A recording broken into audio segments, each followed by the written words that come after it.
Mesdames, Messieurs, bonsoir et bienvenue à cette soirée bien spéciale encore une fois. Mon nom est Jean-Luc Brassard et accompagné de ma conjointe, Shanna Troy, nous avons le privilège de co-animer pour la première fois un événement ensemble et nous ne pouvions demander mieux que cette soirée du musée et temple de la renommée du ski. With the snow falling in quantity on the West Coast and especially in the Rockies et l'ouverture de Sommet Saint-Sauveur hier ici dans les Laurentides, le temps est merveilleusement bien choisi pour parler ski. Well, thanks, love. How wonderful to be here with all of you this evening. Tonight we will be celebrating 11 honored inductees. We are very proud to be honoring the class of 2024, whose stories we will share with you this evening. Au cours de la soirée, nous allons célébrer et se remémorer les accomplissements de ces 11 nouveaux membres du musée et temple de la renommée du ski canadien. Please take a look at the screen to see our honorees of 2024. Louis Dufour, à titre posthume, bâtisseur. Dale Swanson, builder cross-country. Joanne Hewson Rees, à titre posthume, athlète alpine. Eric Gay, athlete alpine. Mike Delich, bâtisseur, builder, alpine. Michel Daigle, athlète ski acrobatique. Georgia Manhard, bâtisseur, ski de fond, cross-country. Ornolf Johansson, builder alpine. Paul Troop, bâtisseur, builder, cross-country, ski de fond. Bob Parsons, posthumous builder alpine. Bob Disbrow et Kim Kawaguchi, bâtisseur, builder, en ski de fond. Please keep your eyes on the screen as we will show you a video about the Canadian Ski Hall of Fame. Picture places and capture the essence of skiing and snowboarding as emblematic winter experiences. Imagine winter playgrounds that exemplify who we are as Canadians, preserving the rich history and culture significance of snow sports in Canada. The Canadian Ski Hall of Fame celebrates and enhances the awareness of its snow sports tradition and accomplishments, our past, our present, and future. We highlight the impact of snow sports have on Canadian lives. We honor the pioneers and legends that made these sports great by sharing their history for future generations. We commemorate outstanding individuals who have reached the pinnacle of success, individuals that have significantly contributed to the advancement of our snow sports in Canada. We pay tributes to their competitive skills for obsession and perfection, their forward-thinking, vision, and exceptional leadership. But most importantly, we tell the stories that have changed the course of skiing and snowboarding history. These are not just sports. They are a way of life for Canadians. Inspire future generations to go further, faster, higher. Become a part of the story.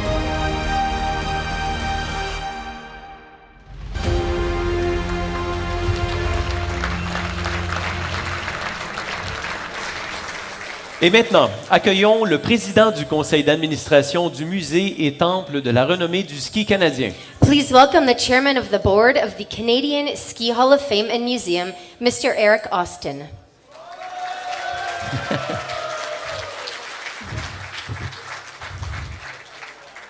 I'd like to take a moment to welcome all of you and all of the congratulate all of the 2024. Oh, closer. A little closer? Okay. A little higher. There we go. There we go. Jean-Luc, you've been talking over here. You'll be a good radio host. The Canadian Ski Hall of Fame is dedicated to the recognition of incredible individuals who have reached the pinnacle of success and have greatly contributed to the advancement of skiing and snowboarding in Canada. Depuis la création en 1982, plus de 180 membres honorés ont été intronisés à la temple de ski canadienne, la temple de renommée. Leur passion et leur dévouement continuera à inspirer les générations présentes et futures. You can hear me now. That's probably a problem too. You know, the museum is a national organization that celebrates and embraces the awareness of skiing and snowboarding in Canada. And we're here to promote that and expand that. It's been a little tough over the years. I mean, we have tried to look at building a museum in Mont-Tremblant, probably a long story there. And fundraising's been tough. So we have not been successful in raising the sufficient funds to build a place at Tremblant at this current time. And certainly the cost of building is a lot more since COVID came and gone. So we have a little bit of a pivotal change, and I just want to share that a little bit. Some other museums in Canada are kind of having difficulties, and there's been a lot of changes in how things sort of progress. And for example, the Canadian Sports Hall of Fame in Calgary has moved to a digital format. And in this day and age of the digital world, the reach can be far greater in a digital world to be a pan-Canadian organization. And this is the direction that we'll be taking the organization. We have a business plan. We're working with the Canadian Museum of History to take some of the archives and collections that we have. They're still in storage. They're wonderful from the original museum, and we have more. So we'll be working with various organizations to continue to tell the stories, those stories of those memorable moments in Canadian snow sports history, and those remarkable individuals like we have around the tables tonight, even the others who are here. And those stories are easily captured in a digital format. So we're going to continue to work down that path with our team and the board of directors and the support that we have. So I just wanted to share a little bit about that. If you go to the website, you can see a few of the other stories of the Canadian community ski areas, which are great stories about small little places where a lot of us just started to ski as kids, and they're still there and they're still thriving, and it's still a big part of the communities in Canada. Skiing and sliding on snow is still a big part of our world. So I recommend taking a look at that, but I'm going to pass it back on to the MCs. Thank you, everyone, for joining us here in Montreal this evening. And I wish you a wonderful evening. It's going to be a lot of fun. Merci. Bonne fin de soirée. Thank you, Eric. Now on the screen, our sponsors that make this event possible. McKinsey Investment, Tremblant, Les Sommets, Canadian Snow Sports Association, Asante. Asante, il y avait l'Association des Canadiens des sports IND d'hiver. Films. Et Sport Dynaco. As we look around the room, it is easy to identify the inductees. They are the ones proudly sporting white boutonnieres. Those with the yellow boutonnieres are the ones that are accepting the awards on behalf of inductees who are not here with us this evening. Nos intronisés ce soir portent une boutonnière blanche, alors que les boutonnières jaunes sont consacrées à ceux qui accueilleront les prix au nom des invités absents. Please enjoy your dinner. The induction ceremony will follow right after. Et maintenant, l'heure du repas, nous vous revenons dans quelques instants.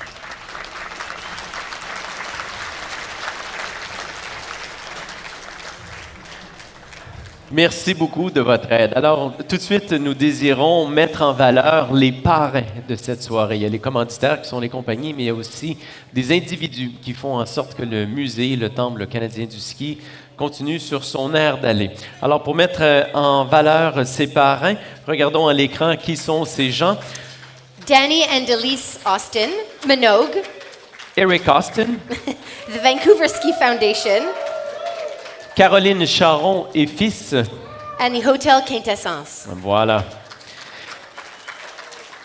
Et avant de commencer la cérémonie, nous aimerions demander à une invitée bien spéciale de venir nous adresser la parole. At this time, to say a few words, please welcome a very special guest and an honored member of the Canadian Ski Hall of Fame, Madame Lucille Wheeler.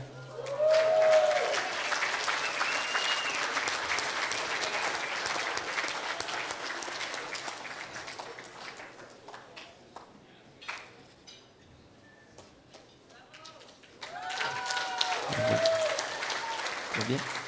Merci.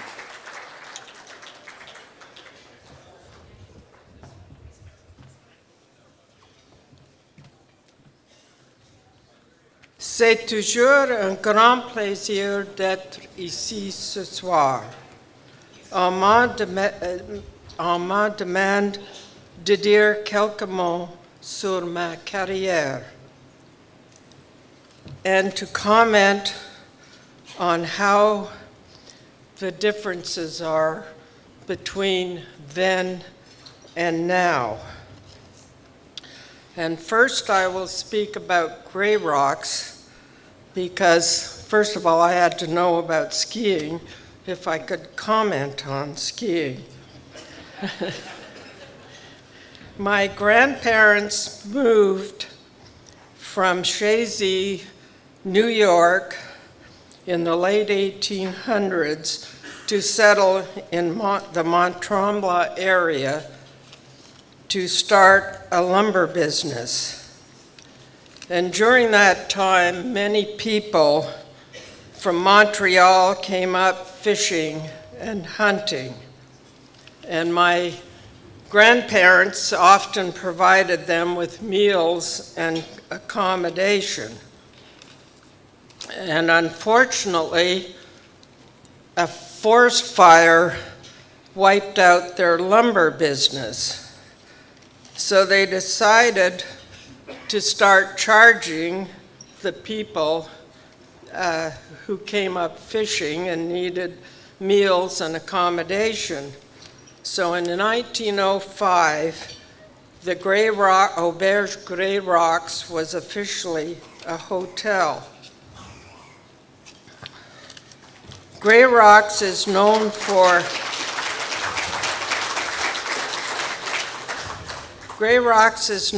the Snow Eagle Ski School, which was voted 2 years running as the best ski school in North America. And it was also known for the snowmaking. And Grey Rocks presented the first full package ski week, which included lessons, lifts, meals, and accommodation. And Grey Rocks also became well known for its tennis school. And the first 9 holes of golf, I think was the first in the Laurentians, was built in the 1920s. And Grey Rocks also played a part in the development of Tremblant.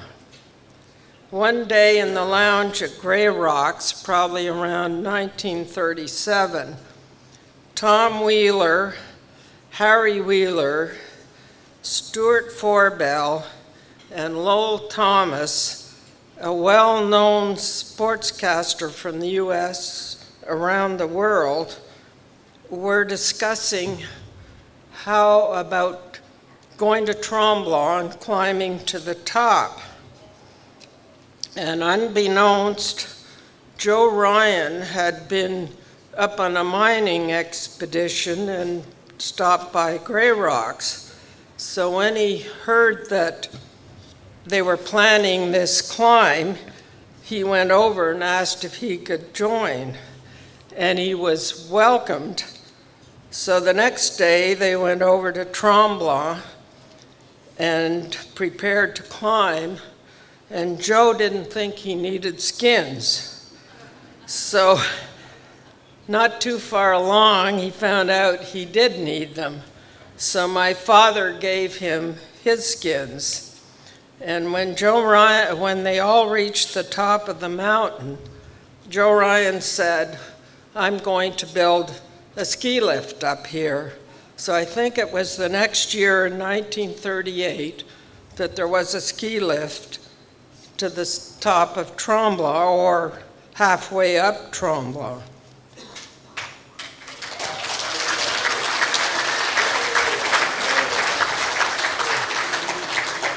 So the start of my ski career, how did I become a ski racer? Herman Gadner, who came over from Austria in 1938, and with him he brought the name of the Snow Eagle Ski School. 7 years later, he approached my father about entering a ski race on Tremblant. He sort of said, when you see someone skiing always wanting to go faster, perhaps they should think about ski racing. So on my 10th birthday in 1945, I entered a double downhill on Tremblant. The first downhill was in the morning on the St. Bernard from mid-station. The second one was from the top of the mountain on the Tower Trail. But also what was very special that day was I met Rhoda and Rona Wurtel, and Herman Gadner was also coaching them. And they were just wonderful to me. They were like 13 years my senior. So we have been close friends for 79 years. Wow.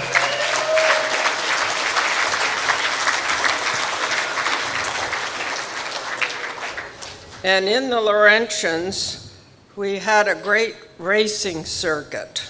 Every weekend there was a race at a different area. And when I look back, what I found very interesting is that the men, women, and juniors always raced the same course.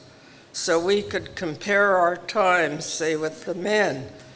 And when I went first to Europe, I found that this had been a great experience or training.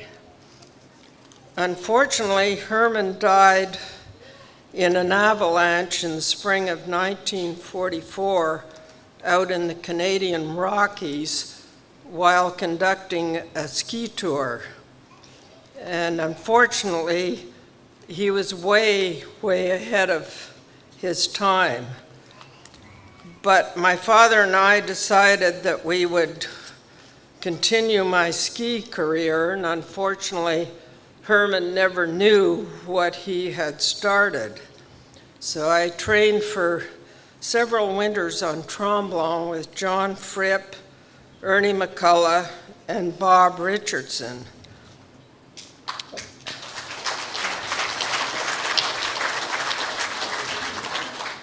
In 1948, my father, Ernie McCullough, and I went out to the Canadian Championships in Banff. None of us had been west before. So Ernie and I went up for the first training run in downhill. It was all powder snow. So when we climbed, because it was at that time just a short rope tow. So when we reached the top, Ernie said to me, he said, you know, I think if I go down straight, the deep snow's gonna slow me up.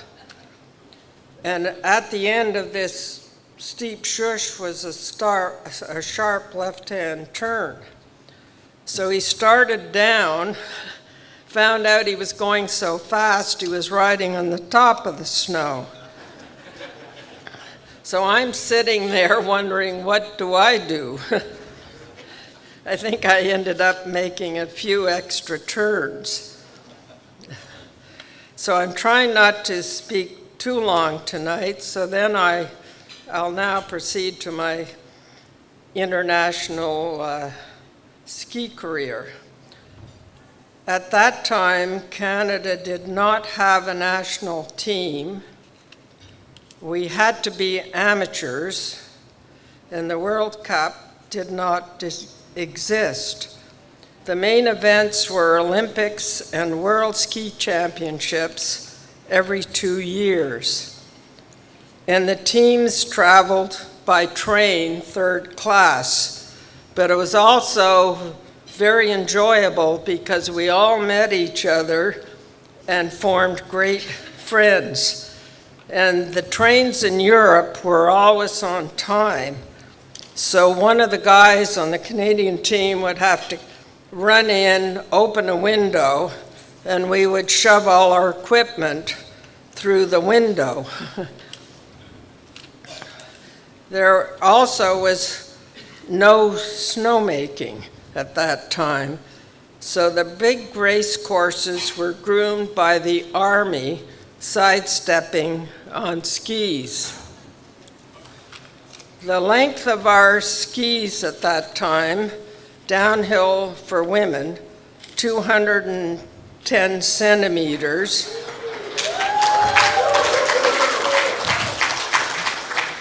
And our GS skis, which were actually slalom skis, were 205 centimeters.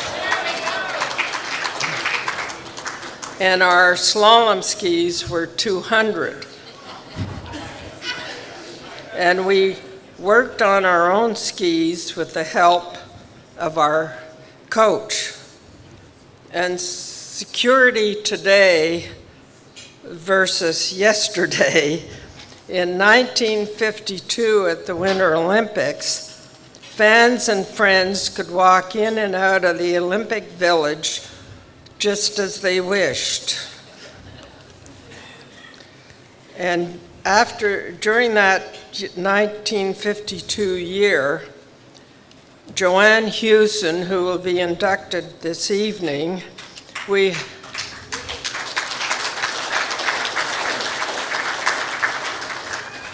experienced the most magical spring in Austria. I was 17, and I think Joanne was 20. And Austria was still occupied by the British, France, US, and Russia. And we were the only North Americans racing, so we were a bit of an attraction. So I think it was at Seefeld when we got off the bus for a slalom race, we were met by the town band. But our final race was in Semmering in the Russian sector. And because we were British subjects, we had to enter through the British sector. So we couldn't take the Orient Express or the Alderberg Express. Instead, we had to change trains 7 times.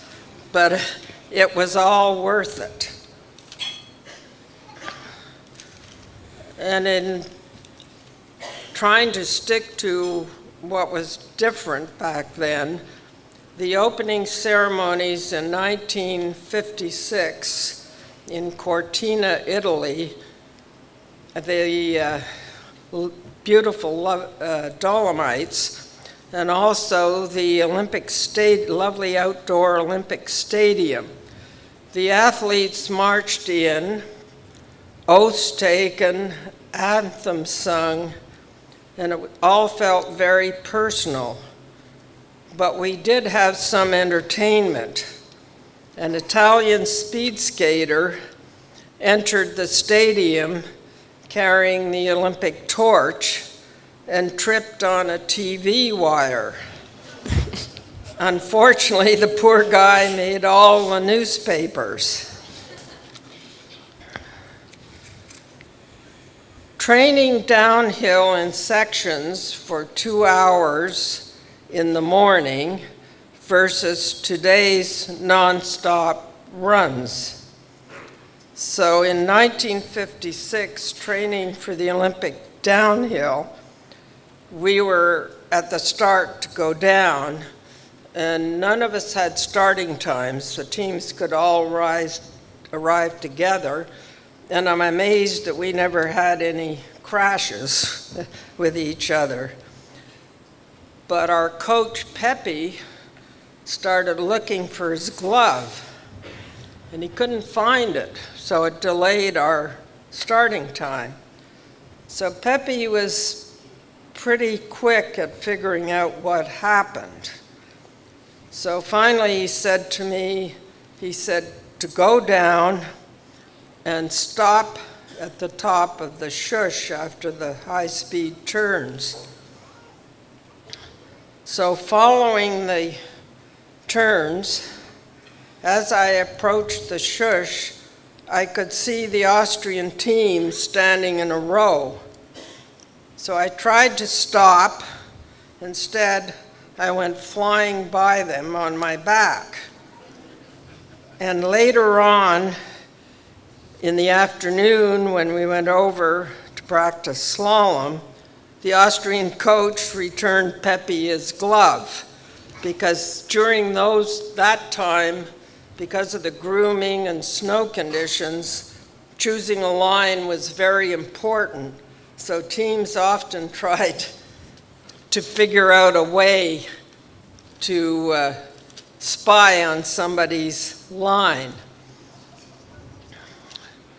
In 1957, it was the first time that three of us went to Europe for a season of training and racing between the Olympics and World Championships.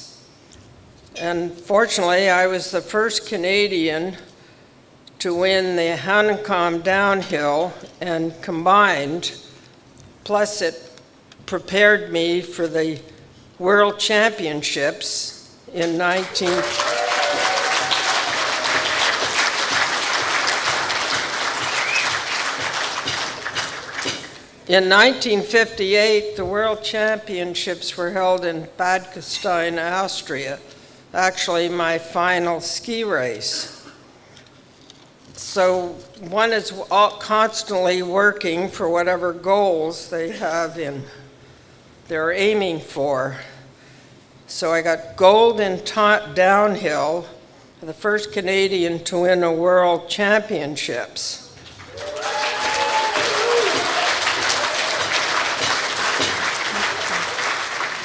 And when I came through the finish line, my very good friend Mimi Sagan rushed over to me and said, "You've won." I said, "No, I haven't."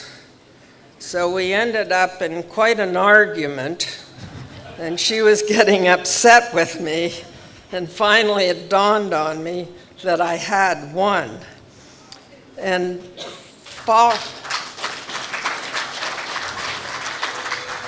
following the race, my poles were stolen. So for the giant slalom, I won gold, and I used Pepe's poles. They were slightly longer.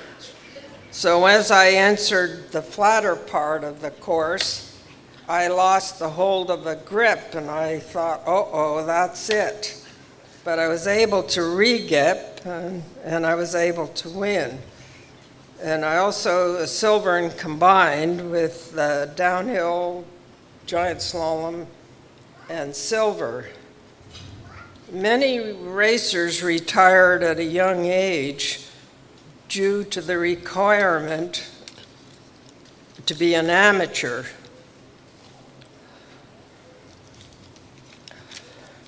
I feel blessed to have competed in ski racing during the late 40s and into the 50s.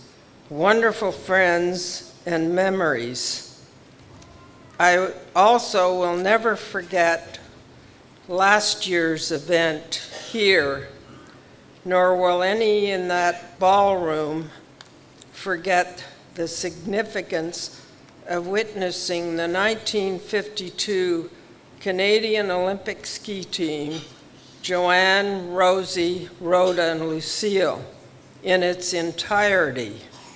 A moment captured in time and made the whole room stand still. It truly was an unforgettable, emotional tribute of the lady pioneers of alpine skiing. Again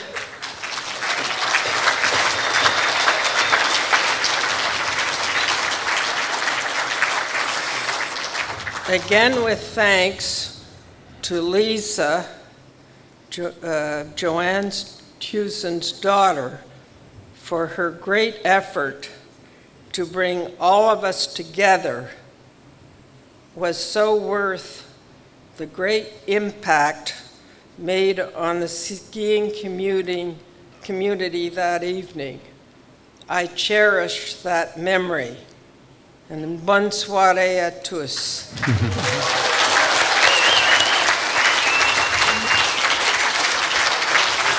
Want to help them?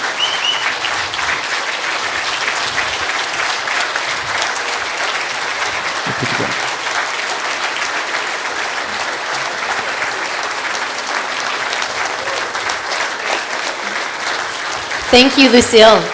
We also have a full table of some very distinguished guests. Rhoda Wurtel-Yves. Rhoda is now 103 years old. Rhoda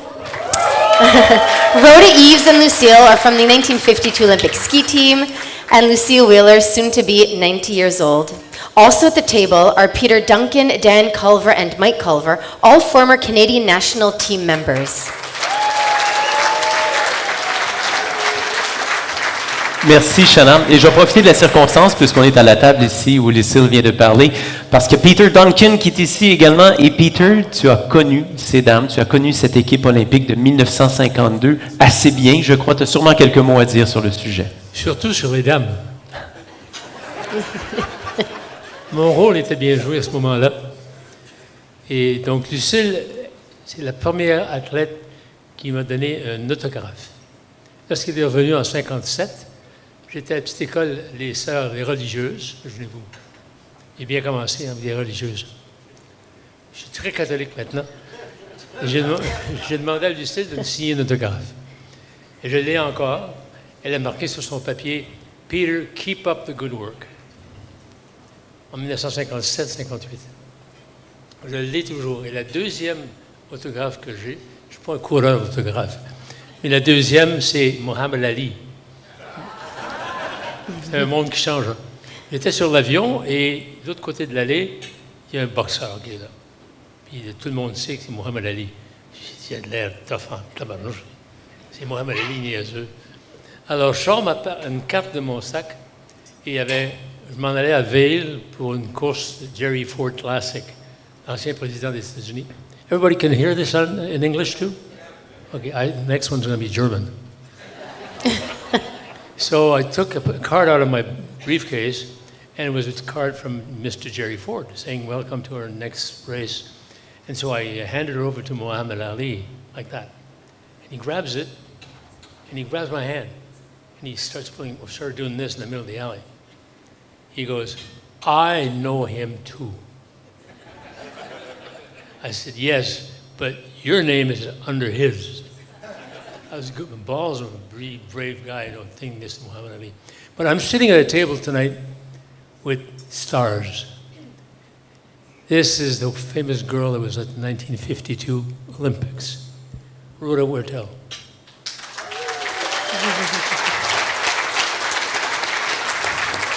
Rhoda Wurtel has two sons that are so qualified and so good and so natural at sports. Right beside her is her teammate in 1952. She just spoke. And when you speak, we listen. Thanks for the first autograph. I still have it. And the boss of our table here is the daughter of the lady who's going to be honored tonight. Rosie. Lisa. You live in Paris now. I'll be in Paris tomorrow night. And then we have Lucille's son of a football player, son of an Olympic winner. He's a football player, Jake Vaughn. His father was at the Ottawa Rough Riders, and he just passed away not too long ago. You played in the Grey Cup? No kidding. That's where it went. They lost it. They got lost. It was in your living room. And I have also at my table Diane Culver and Michael Culver. We were raised in the same ski team, same years, Michael and I. And Michael never had a pair of boots that fit. And he was racing in Kitzbühel, and he's saying, "These bloody boots hurt my feet." Christ, he would have snowshoes on and they'd hurt. Kitzbühel hurts before you start. And Lucille winning the Holland Comp is outstanding. the only Canadian lady to win the Hong Kong. And pardon? And first Canadian to win it. I raced it 11 years, and I can't remember the start. They say go, and you're going 80 miles an hour already. And right 5 minutes after you're gone, 5 seconds after you're gone, you have a pitch. You call them mousey folly. The mice go down there and they fall. That's the Austrian sense of humor. We have here Monsieur David, father of the Eves, all those talented skiers, right? You're not David? Those are my brothers. Your brothers? Yeah. No kidding. What happened? What? Everything they know. Oh, that's what happened to you. Okay. And then we have here is Gail Aiken sitting here. I remember that because you raced my time too. In 1921, 22, 23, 24. July. And then here we have Patricia. Where are you? Oh, Patsy Eves. That's a very famous name in the entrance. These guys are good at everything. I mean, they can hit a golf ball, it never falls down. Up in the air. So anyways, this is my table, but we have a lot of tables like this. Very, mal long, hein? Un peu. Un peu. François Leclerc. On le connaît bien, il est bon en patin. Tu tournes en rond quand tu es en patin, toi. De toute façon, tu fais ça de même. Je passe au micro, merci beaucoup. Merci, Peter. Merci.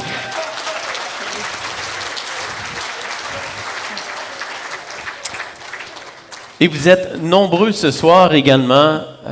Il y a de nombreuses personnes ici ce soir qui ont fait partie de différentes équipes nationales qui ont participé à des compétitions de la Coupe du Monde. Alors, je vous demanderai à tous ceux qui ont été sur le sport d'élite en ski, évidemment, de bien vouloir vous lever. A lot of you tonight, part of the room, have been part of national team, Olympics, World Championship. For those of you who have done it, please stand up and we can give you a round of applause.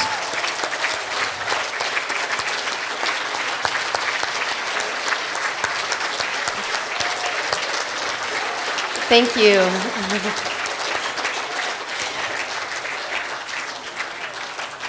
We have other guests that we would like to recognize. Could you please stand when you finish calling all of your names? Once again, Mr. Eric Austin, Chairman of the Canadian Ski Hall of Fame and Museum.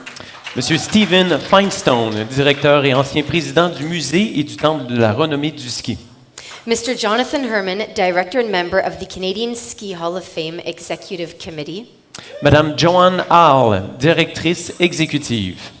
Madame Jane Chisholm, Director of Events. Monsieur Chris Edgell, former chair of the Canadian Ski Hall of Fame and Museum. Yay! La cérémonie va débuter dans quelques minutes, mais nous avons juste avant une dernière petite pause à faire. We'll be back shortly for the start of the awards ceremony.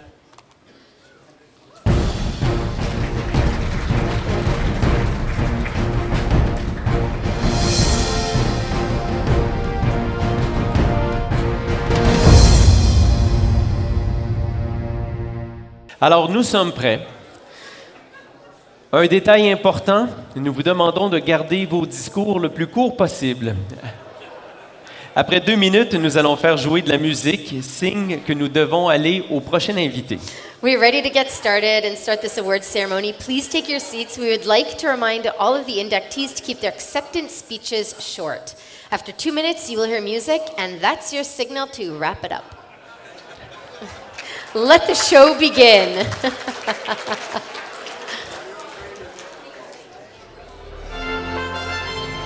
Louis Dufour, builder posthumous, bâtisseur posthume.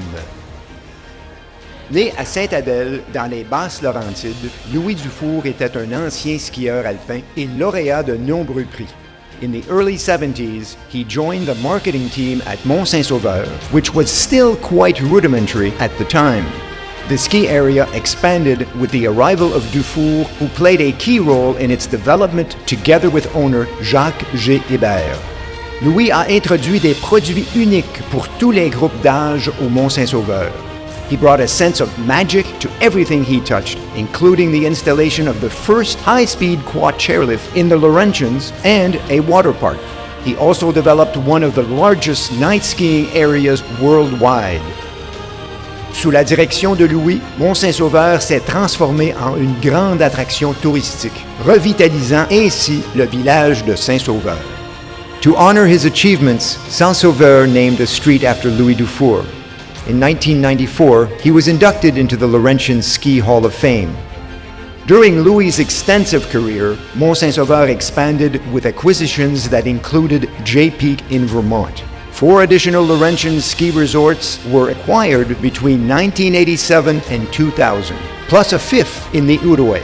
Sous son régime en tant que PDG, la nouvelle marque Ombrelle, les Sommets, a été lancée en 2016, marquant l'évolution de la structure de l'entreprise. Louis was considered a pillar of the ski industry in Canada and was known for his forward-thinking and innovative approach. On the day of his passing, on February 18, 2022, a beautiful snowstorm with over 30 centimeters of snow fell, which was seen as his parting gift.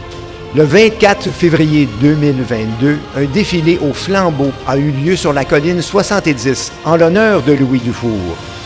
He will forever be remembered for his invaluable contribution to the success and expansion of this storied Laurentian resort. We will miss you, Louis.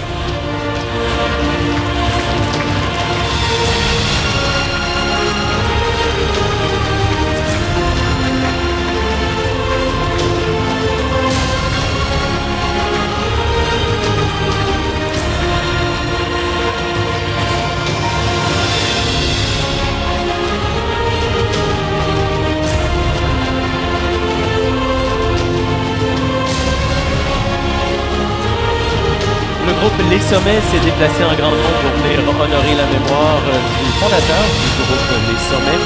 Mais j'inviterai maintenant un des fils de Louis Dufour, M. David Dufour, de venir accepter le prix en la mémoire de son père.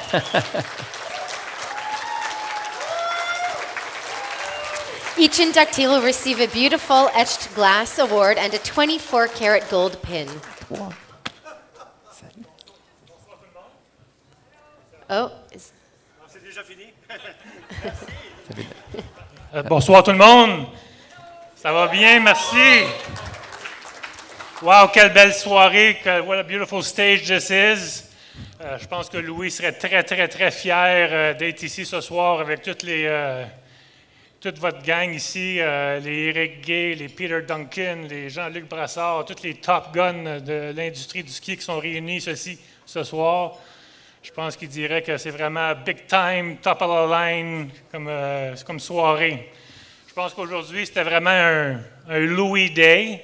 Magnifique lever de soleil, journée incroyable, beautiful electric sky all day long, a beautiful sunset. Puis les gens qui sont venus s'amuser sur les pistes de ski de Sommet Saint-Sauveur puis qui ont eu beaucoup de fun. Fait que je pense que Louis aurait bien aimé cette journée, cette soirée. Je pense qu'il partagerait cette soirée avec sa famille, sa sœur Francis et Denis L'Espérance qui ont passé leur vie à jouer dehors, Suzanne et George Dufour qui ont passé leur vie à enseigner le ski, teaching skiing all their lives, et puis son frère aussi Bob Dufour qui est parti à Whistler en voyage de ski au début des années 70, puis qui a appelé sa mère qui a dit que moi je ne reviens plus, moi je reste ici. Et puis Whistler, c'était une dompe à vidange, le village, comme vous savez, dans le temps des années 70, puis a réussi à collaborer et puis influencer. Et puis a commencé sa carrière en moniteur de ski, puis a fini VP opération senior à Whistler. Alors, sa famille serait très fière. Aussi, sa femme Daris, qui n'a pas pu venir ici ce soir, mais est représentée par sa sœur Josée Daigneault, qu'on remercie pour sa présence. 55 ans de mariage, qui a supporté tout au long de sa carrière ses idées folles. Et puis, toute la famille Daigneault, la famille d'Endurant, qui l'ont supporté à avoir son petit drink le vendredi après-midi, un petit drink avec bain de la glace. Alors ça, c'était vraiment apprécié. Merci à toute la famille Daigneault. Et puis, ma mère m'a appelé après-midi quand j'avais fini ma journée de ski à Saint-Sauveur. Elle m'a appelé, elle m'a dit « Oublie pas là, de parler de Jacques Hébert, pour remercier Jacques Hébert. » Mais juste te dire qu'il était 3e sur la liste, Jacques Hébert, et puis on le remercie beaucoup. On remercie toute la famille Hébert, Louis, Béatrice pour votre support. On est super contents. Toute la famille des Sommets qui sont venus ici. Toute la gang, merci beaucoup. Thank you very much. Louis Dufault pour l'amour du ski, for the love of skiing. Bonne saison, tout le monde. Demain matin sur les pistes de ski. Yes, sir! Félicitations, Eric.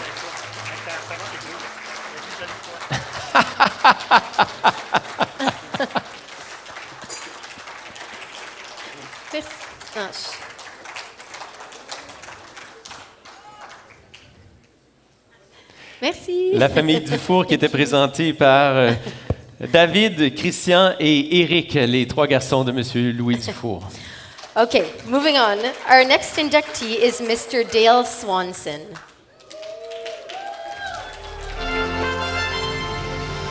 Dale Swanson, builder, cross-country. Bâtisseur, ski de fond. Dale Swanson is a resident of Canmore, Alberta. In 1991, with partner John Gallagher, he founded Trail Sports, a specialized cross-country ski shop located at the Canmore Nordic Centre Provincial Park. He served 5 years as president of Foothills Nordic Ski Club based in Calgary. Is a lifetime member and was instrumental in bringing World Cup Nordic events back to Canada. In September 2003, Dale co-founded the Alberta World Cup Society, a non-profit organization with the objective of hosting World Cup cross-country events. Le premier de ces grands événements a été la Coupe du monde du centenaire, tenue en décembre 2005, où Dale était co-président du comité d'organisation. Soon after, he was instrumental in creating the Alberta World Cup Academy, one of Nordic Canada's premier training centers. The Academy enables selected athletes to train at the highest level while also pursuing a university education. Dale served 12 years as chair of the Alberta World Cup Academy and vice president of the society. Swanson's vision and drive led him to work with the Alberta government to invest $25 million in upgrading the 1988 Olympic facilities in Canmore. He also played a crucial role in convincing the International Ski Federation to bring the 2005 World Cup back to Canmore after a 10-year hiatus. Le succès de ces Coupes du monde en Alberta a conduit la FIS à exprimer son engagement à organiser davantage de Coupes du monde au Canada, désormais au même niveau que les célèbres courses classiques en Europe. Dale has spent more than 35 years serving in various volunteer roles within the cross-country community. In recognition for his years of leadership, the Dale Swanson Distinguished Athlete Award was created in his honor. A $2,500 bursary awarded annually to 2 Academy athletes. Dale's contribution to cross-country skiing has been immeasurable, including the signature World Cup Stetson.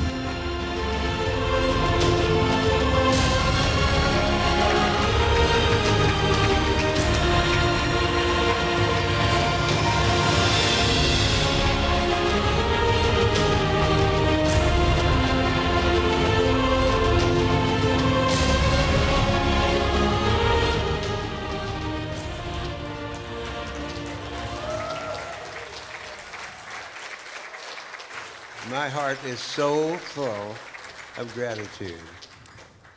Wow, this is an incredible and shocking event for me in a way, in a good way, of course. And this particular moment is a true highlight of my life. Thank you. I'm still marveling at the fact that everyone around me that knew this was going on, including my wife and other people that supported me with their letters and stuff, they kept it a secret, complete secret from me for many, many months. I don't know how they did it. My wife is not usually very good at keeping secrets. I was actually stunned and a little bit off my game there for a few hours when I found out. But anyway, here we go. So this is all about thank you, like I said, and all about love. So thanks to Jane Chisholm and Eric Austin as the chairperson of the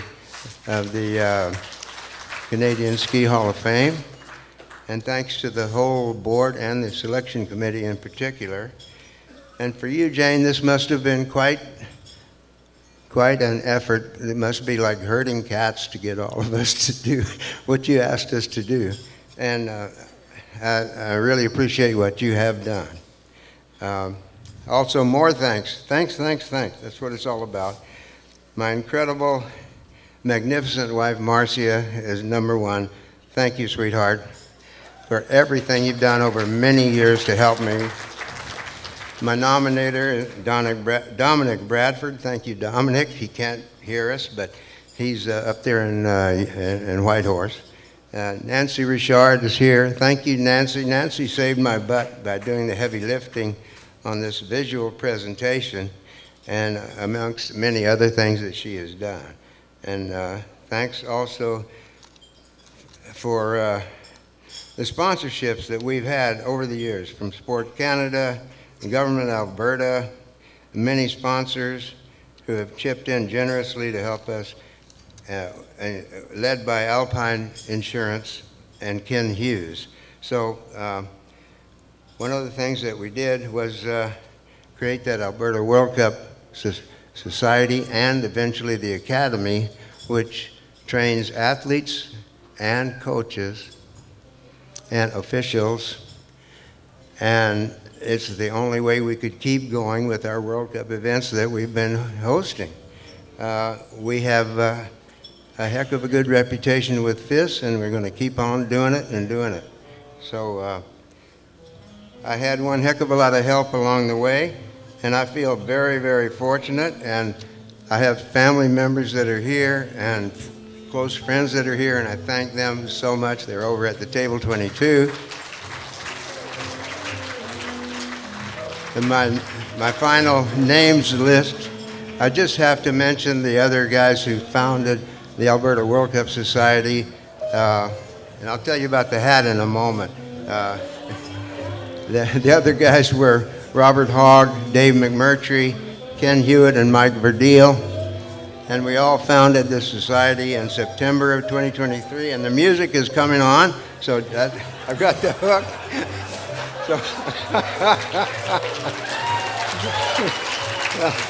It's, like I said, it's all about love as far as I'm concerned. And like, I'm going a little off the rails here, but like Lennon and McCartney's song, and in the end, the love you take is equal to the love you make. So thank you. I have some more making to do.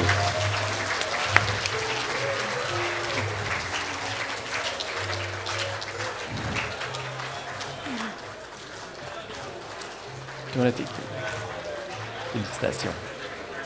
Thank you very much. Félicitations.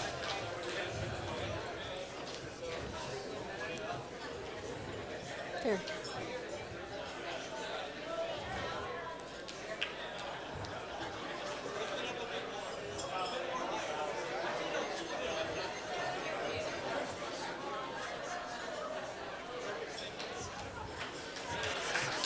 I should really just say that cowboy hat, there's a reason for it.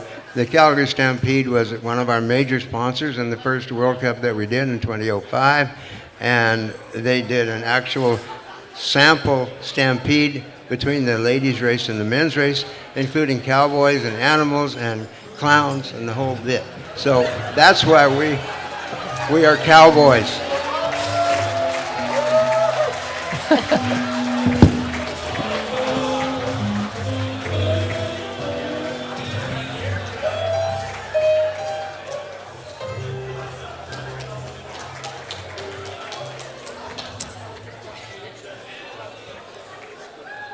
OK.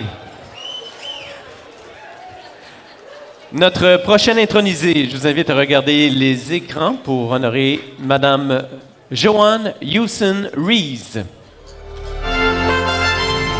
Joanne Houston Reese. Athlete, alpine, posthumous. Athlète, alpin, posthume.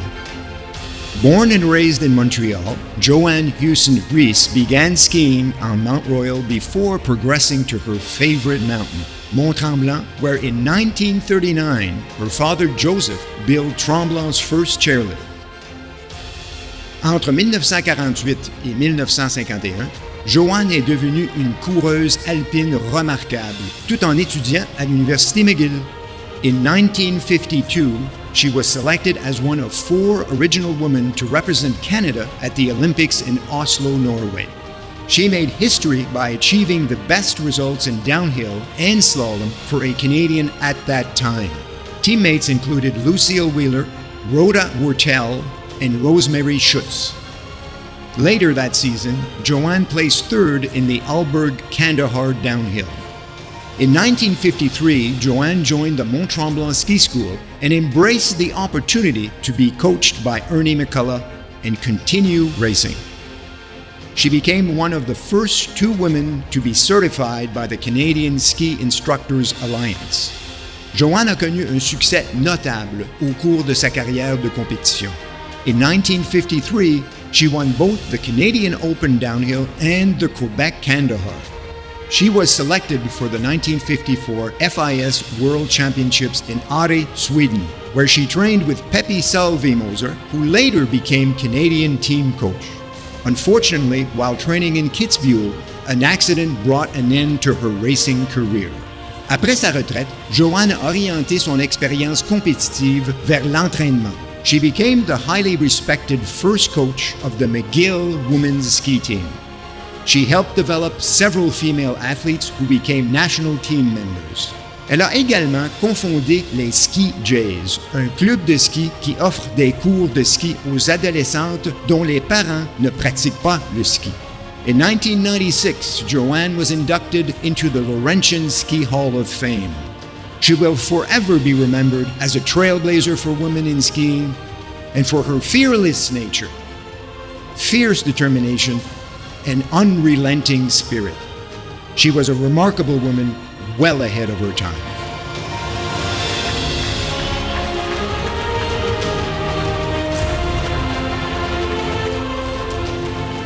Et pour accueillir le prix de Mme Joanne Houston Reese, j'inviterai ici sur le podium Mme Lisa Staniford Gourdon, daughter of Mme Joanne Houston Reese.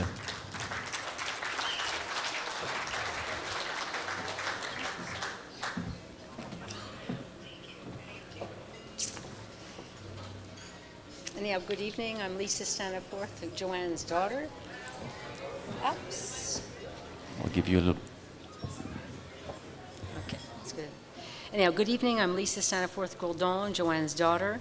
It is my great honor to be here tonight to accept this award on behalf of Joanne Houston Staniforth Reese. Along with my sister Mariel Kingsley and our families, I want to sincerely thank the selection committee for including Joanne in the class of 2024 and for their recognition of her contribution to the alpine discipline. Also a special merci to Eric Austin for his guidance and encouragement. Janie Chisholm, our lifetime family friend, we salute your outstanding dedication to the Canadian Ski Hall of Fame, for unwavering support, and for your coordinating this remarkable event.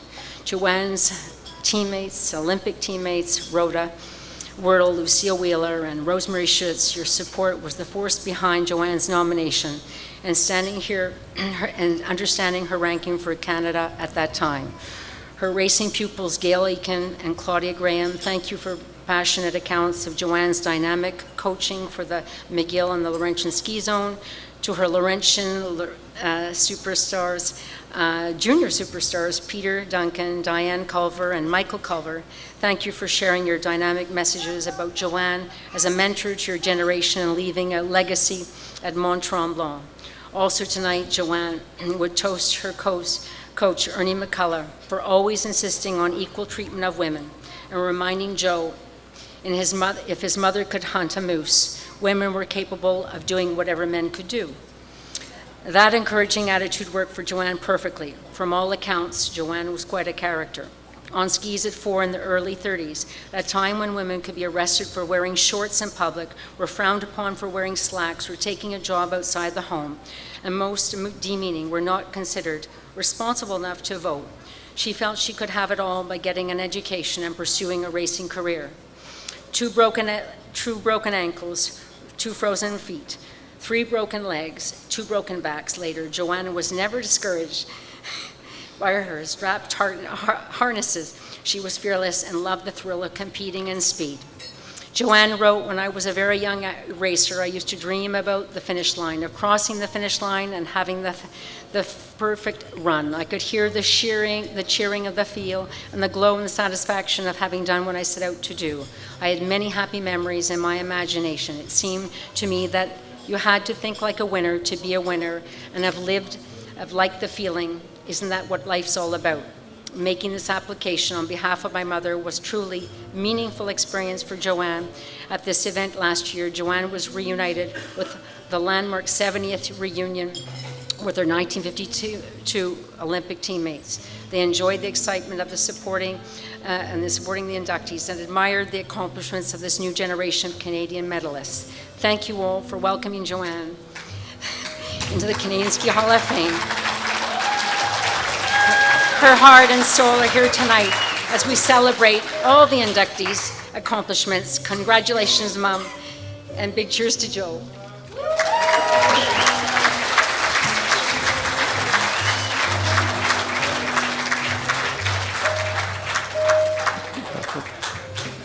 Oh, excuse me. We'll take the paper. Voilà.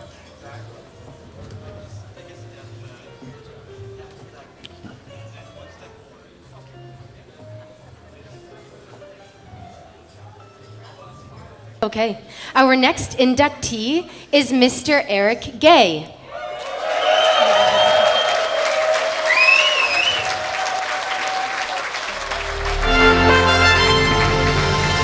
Eric Gay, athlète alpine, athlète alpin. Eric Gay a commencé à skier presque dès qu'il a su marcher. He competed in his first race at age 5 and started seriously training with his father when he was 12. According to Eric, his dad Conrad taught him everything he knows, and his mother Ellen has been his guiding light, forever present with her love and encouragement throughout his entire career. Eric represented Canada at 6 World Championships from 2003 to 2017 and competed in the 2006, 2010 and 2014 Winter Olympic Games. Connu pour sa résilience et sa détermination, il a surmonté de nombreuses blessures tout au long de sa carrière. Eric retired in November 2018 at the age of 37, just prior to the Lake Louise World Cup. Eric a atteint de nombreux jalons au cours de sa carrière. His trophy case includes a crystal globe won in 2010 as he took the overall World Cup Super G title. In 2011, at the World Championships in Garmisch, Germany, he won the gold in downhill. At the 2017, at the World Championships in Saint-Moritz, Switzerland, Eric won the gold in Super G. He became the oldest ever Alpine World Champion at the age of 35. Eric achieved 25 World Cup podiums in his career, the most by any Canadian male skier. Eric est considéré comme le skieur alpin canadien le plus réussi et le plus décoré. Depuis 2009, il est membre du prestigieux programme des ambassadeurs athlètes de Tremblant. To honor his outstanding achievements, Tremblant named a trail after Eric Gay. He currently serves on the board of Alpine Canada and played a significant role in working with the FIS to bring the Women's Alpine World Cup to Tremblant in 2023. Eric vit à Mont-Tremblant avec sa femme et ses 4 filles qui partagent sa passion pour le ski. His stellar career and remarkable achievements on the world stage will forever be etched in the rich history of Canadian alpine skiing.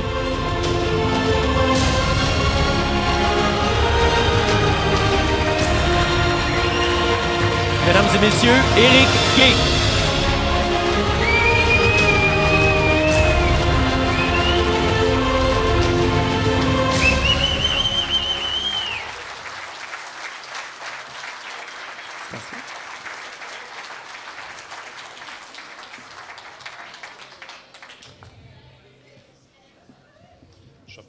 quand même. Mesdames et messieurs, amis skieurs et skieuses, chers intronisés, c'est à la fois un honneur et une immense émotion de me tenir devant vous ce soir, alors que je suis intronisé au Temple de la renommée du ski canadien. Être reconnu parmi tant d'athlètes d'exception qui ont façonné le sport du ski alpin au Canada est un privilège absolu et un honneur que je chérirai toute ma vie. When I first began skiing as a young boy, I could never have imagined that I'd be standing here before you today. Skiing was simply my passion, my escape, my way of connecting with the world around me.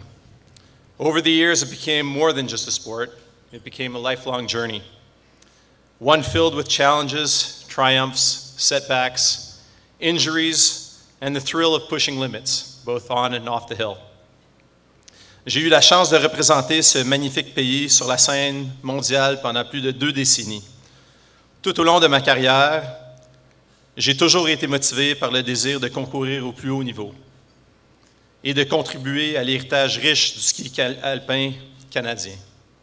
Chaque course, chaque séance d'entraînement, chaque moment sur la montagne était une occasion de donner le meilleur de moi-même et de repousser les limites de ce qui était possible. I'm incredibly proud of the achievements that I've been able to accomplish, but I also recognize that none of this would have been possible without the help of so many people around me. First and foremost, my family. Of course, I'd like to thank my mother, Ellen, my lovely wife, Karen, my brother, Stefan. Thank you for your unwavering love and belief in me. You've always been my foundation, and I'm forever grateful for the sacrifices you've made and the encouragement you've given me every step of the way.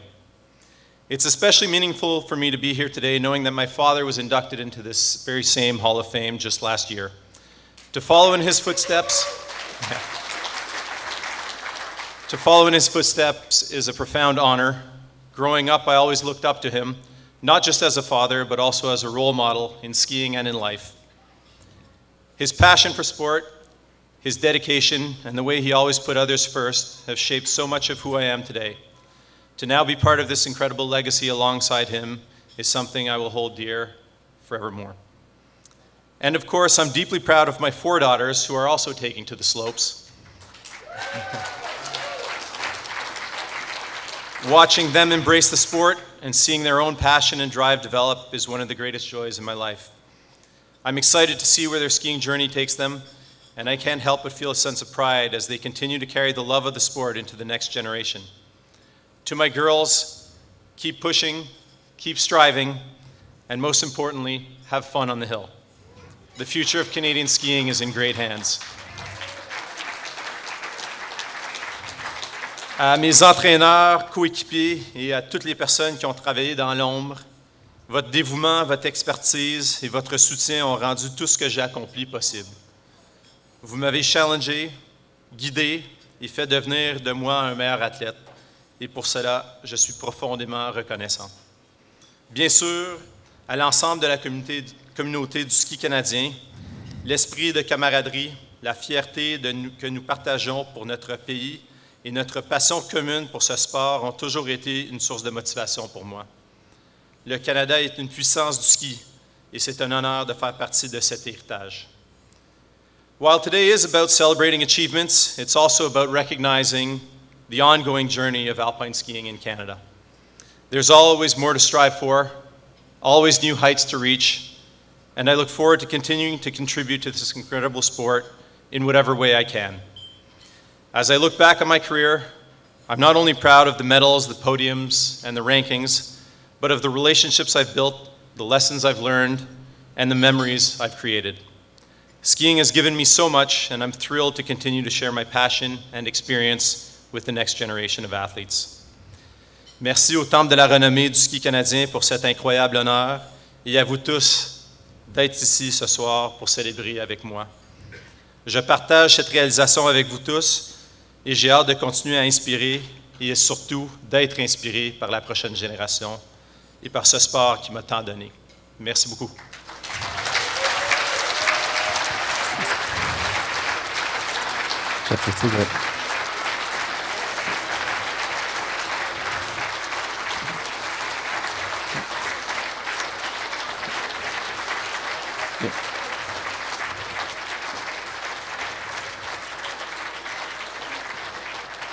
Éric Gay, mesdames et messieurs. Notre prochain intronisé, Monsieur Mike Delich. Mike Delich, builder alpine, bâtisseur alpin.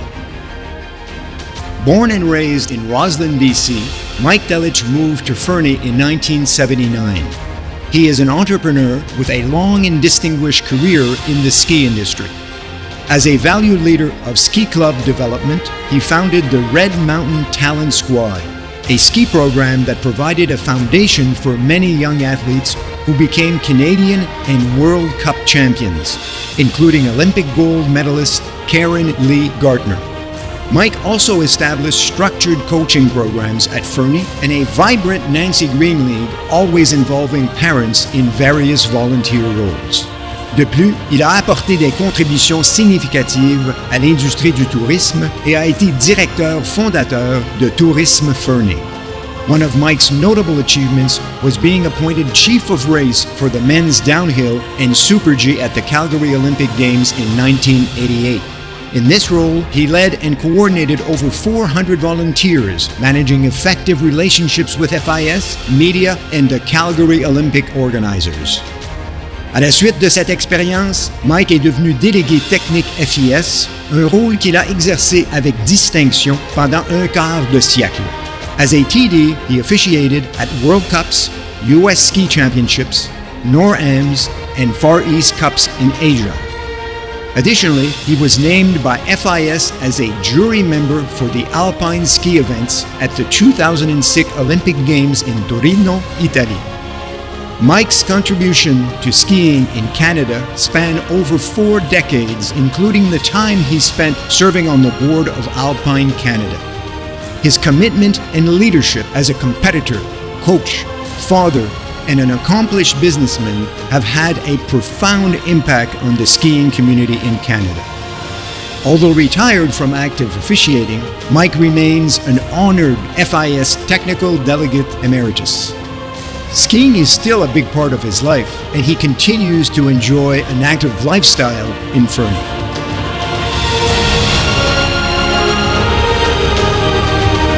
Mesdames et messieurs, Monsieur Mike Delich.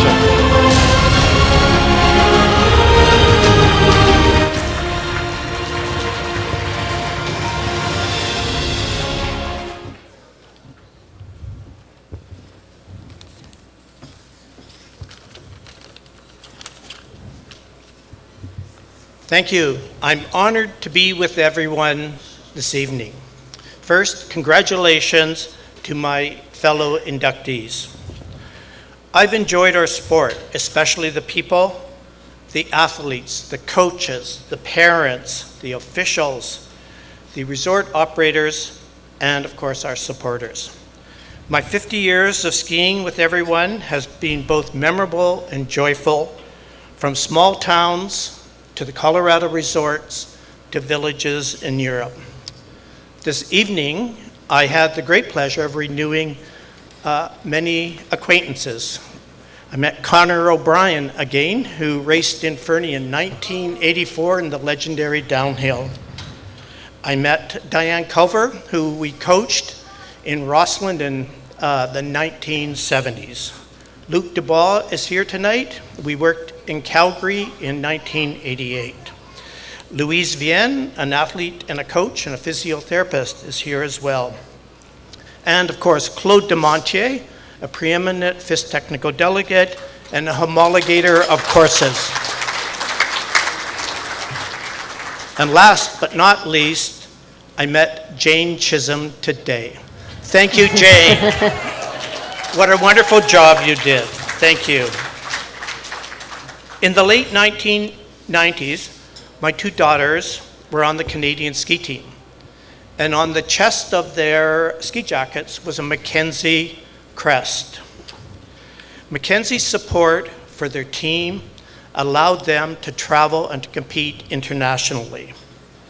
That experience then enabled my 2 daughters to attend American universities and be NCAA athletes. Thank you, Mackenzie.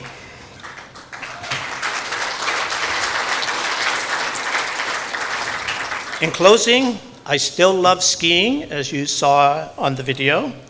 Now, my best ski days each year are our family ski days when I ski with my daughters, Julia and Jennifer, and my grandchildren.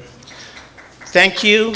I'm a very lucky dad to ski together and enjoy our sport and the mountains. Thank you, everyone, for the honor.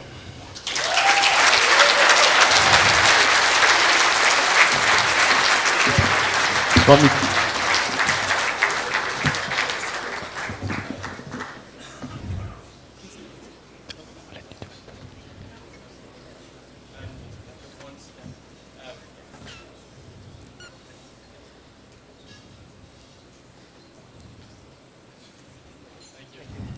Delic. Mike Delic, mesdames et messieurs. Our next inductee is Mr. Michel Daigle. Michel Daigle, athlete, freestyle, athlète acrobatique. Michel Daigle is a renowned pioneer of freestyle skiing, born and raised in Montreal. Originally an alpine racer, he transitioned to freestyle skiing in 1971 while working with the ski patrol for the Garibaldi Lift Company in Whistler. He constructed jumps for the famous Whistler Mountain Sprung event. Encouragé par ses collègues, il a participé et remporté son premier titre professionnel. Michel competed in numerous events across Canada, the United States, and Europe, excelling in moguls, aerials, and ballet disciplines. Il a acquis une reconnaissance et a joué un rôle clé dans la promotion du ski freestyle à travers des compétitions, des performances et des cliniques de ski.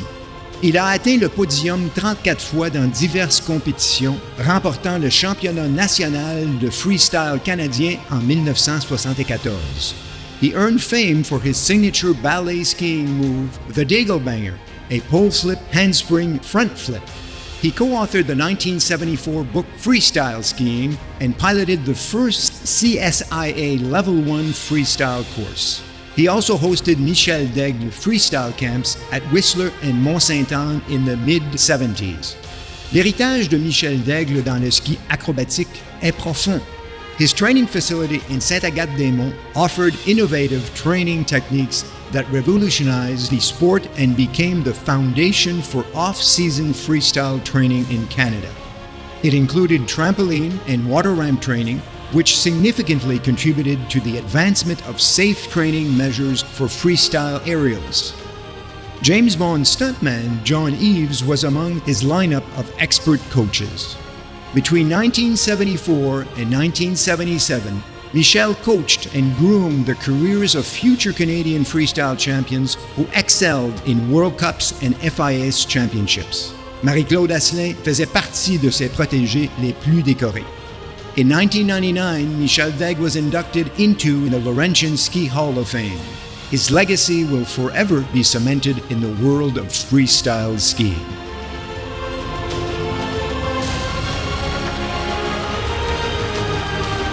Mesdames et messieurs, Michel Daigle.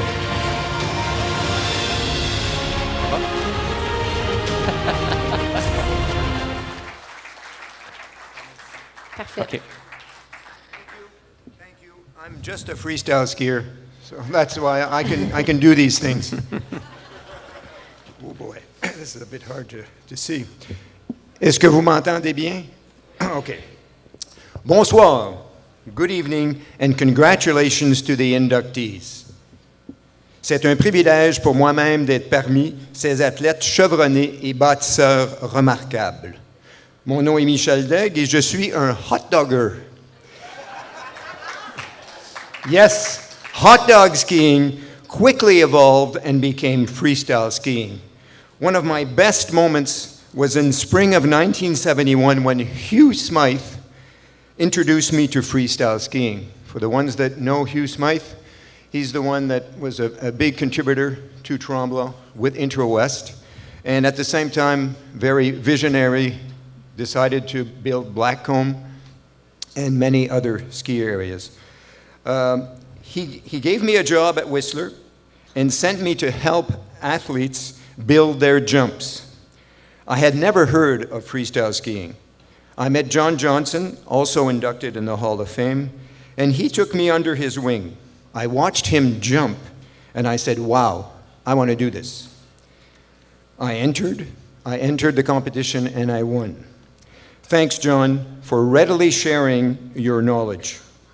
Hugh Smythe for implementing your astute visions and developing amazing resorts. Lors de ma descente pour l'obtention de mon premier brevet avec l'Alliance des moniteurs du ski du Canada, Conrad Gay était un des évaluateurs.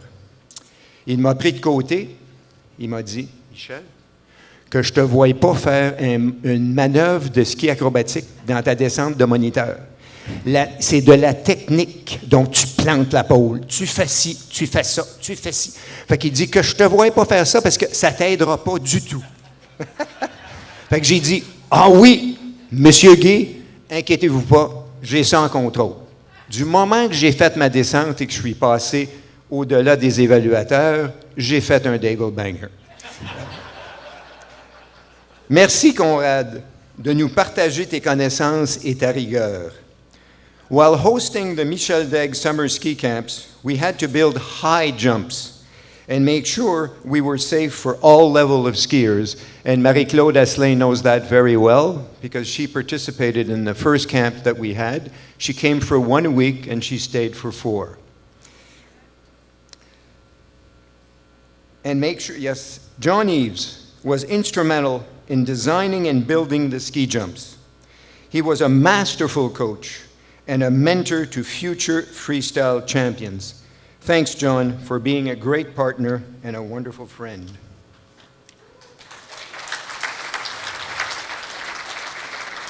The next person I'd like to speak about is a wonderful person. Rhoda Wortel Eves came to visit her son, John, at the summer ski camp and asked me if she could jump. To tell you honestly, I was really surprised. I hesitated. John looked at me and he went over to my ear and he said, Michel, with his big voice, Michel, she can do this. She can do this. So I agreed. I told her yes, and that the campers would be observing her. She became the oldest camper. She jumped off the water ramp with a huge front flip and dazzled the young athletes.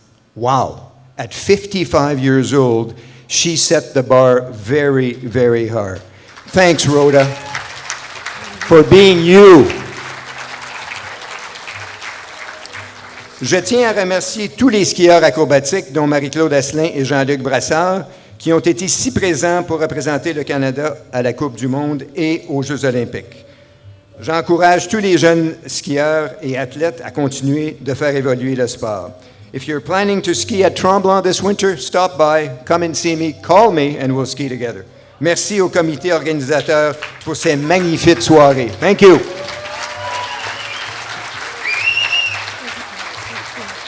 Est-ce que je tienne tes feuilles? Je vais tenir tes feuilles. Voilà.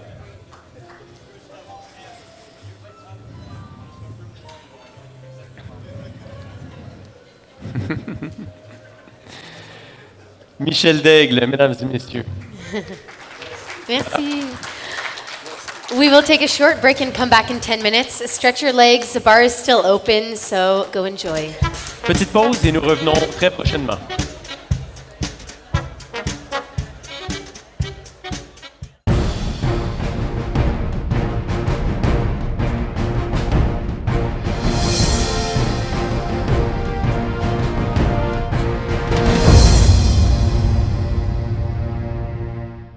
Et maintenant, pour présenter notre prochaine intronisée, s'il vous plaît, regardez les écrans pour en apprendre davantage sur Madame Georgia Manhard.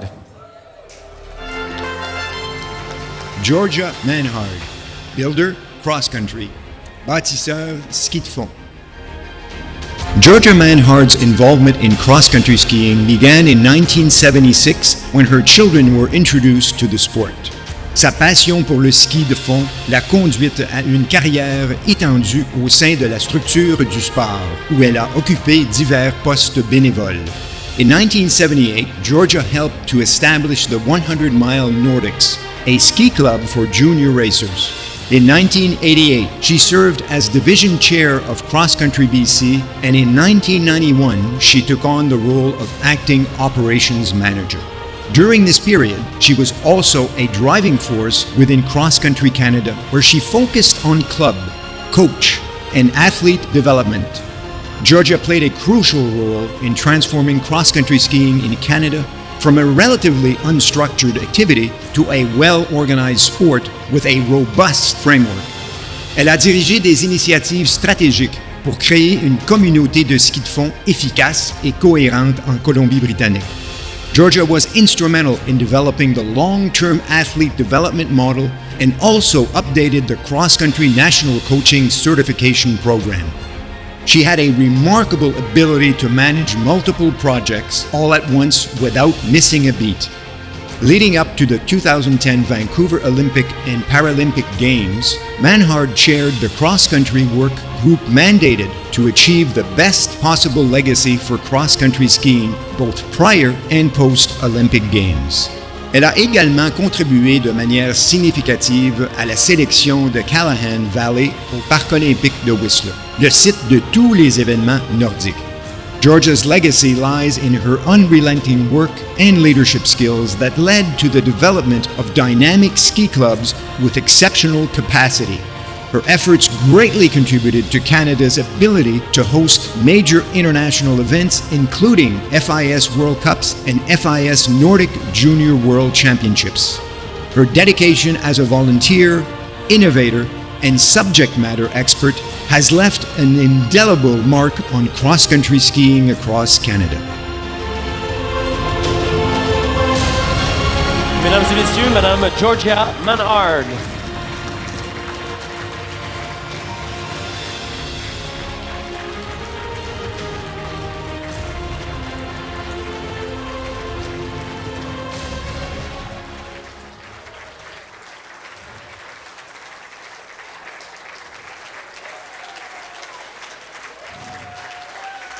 Good evening, and thank you for this honor.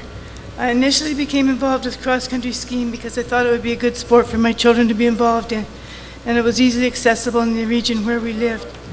The reasons I stayed with it are that I discovered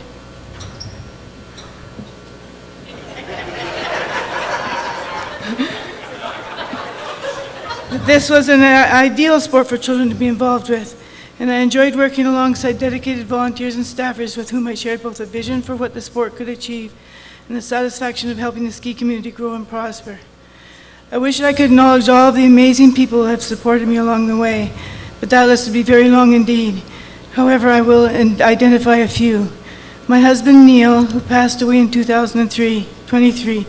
He was my partner in life, shared my love of the sport, and was a committed volunteer coach for more than 30 years. Our ranch is lonely without him. My son Chris, who is also a coach, he had to tear himself away from his provincial coaching duties at a training camp in BC to make the trip here. Per Garter, a former chair of Cross Country BC, I would not have set out on this journey without his example, encouragement, and mentorship. He taught me the importance of planning big and working small. Bruce Jeffries, who came out of retirement from the Canadian Forces to be the Executive Director of Cross Country Canada in 2002, when the sport was really struggling.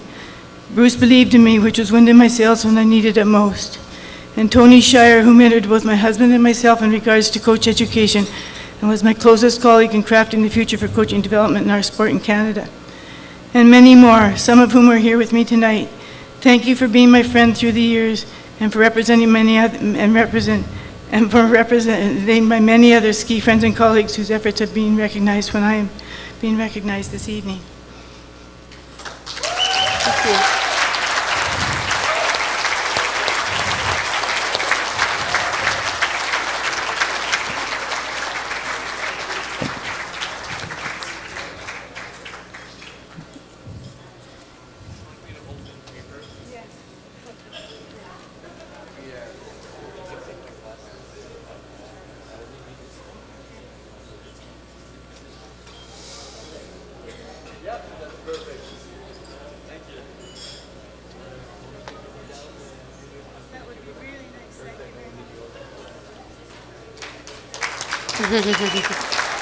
Madame Georgia Manhard.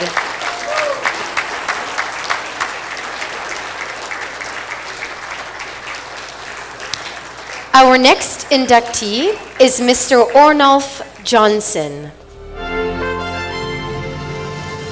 Ornolf Johnson, builder, alpine, bâtisseur, alpin.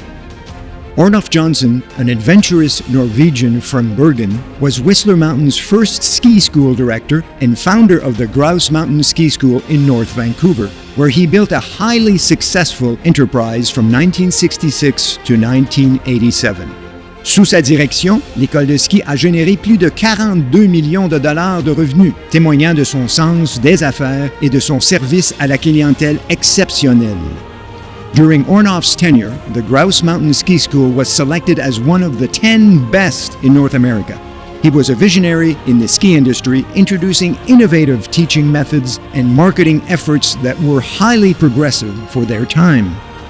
One of Ornolf's most significant achievements was the introduction of the Headway Learn to Ski program, a teaching method which greatly reduced the learning curve for beginners.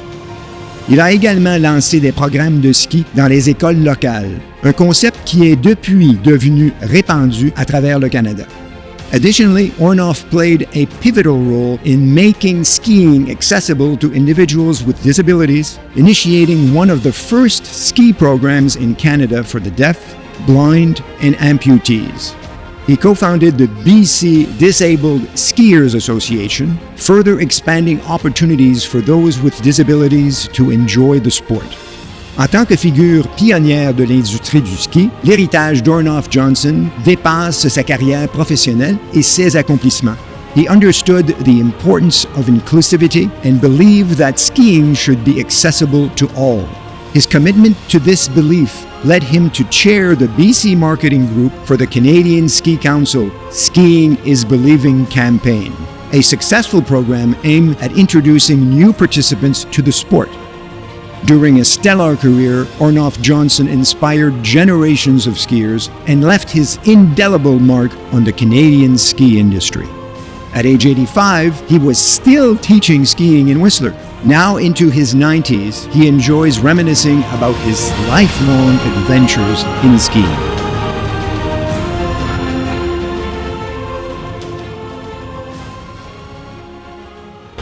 Mr. Johnson is not able to be with us this evening, so please let's take a peek at his acceptance video.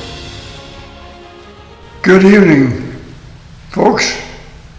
I'm so thrilled to be with you and to be inducted to the Canadian Ski Hall of Fame.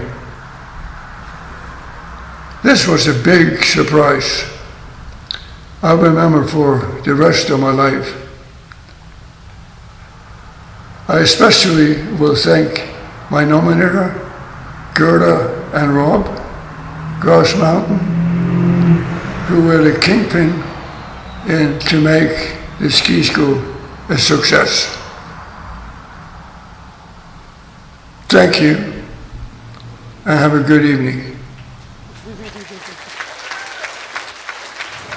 Accepting the award on behalf of Mr. Johnson is Rob Wallace.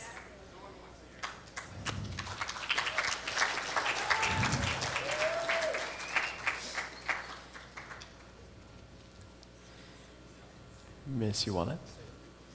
Sure.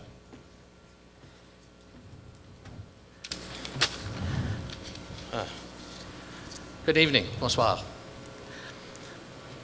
I'll begin by telling you that Ornolf was moved to tears when he heard the news that he was going to be inducted into the Canadian Ski Hall of Fame. And he would have loved to have been here tonight, but being in his 90s, the trip from Vancouver was just a bit too difficult.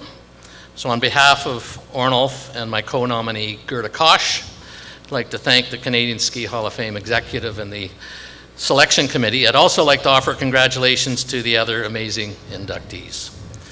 I also want to share with you that I first met Ornolf in 1976 when I took a semester off Concordia University to go west ski teaching.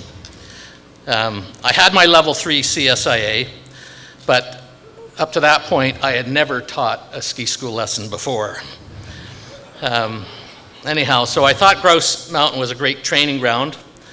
And then after that, and after working as a ski pro in Europe and New Zealand and elsewhere, I ended up coming back to Grouse in 1982 to work as his right-hand man. Ornolf and I had many discussions about skiing, yes, but more often about business. He gave me a book titled Management and Organization. I still have it. It's nestled in my ski library next to Georges Joubert, Ole Larsen, and James Major. Ornolf came from a Norwegian military background, and he was all about planning, details, and organization. And he ran a large operation at Grouse, which is a small mountain by Western standards. It had challenging weather and snow conditions, but despite that, the ski school ran from 9 a.m. until 9 p.m. We had almost 200 instructors, and often we had more than 1,000 students a day.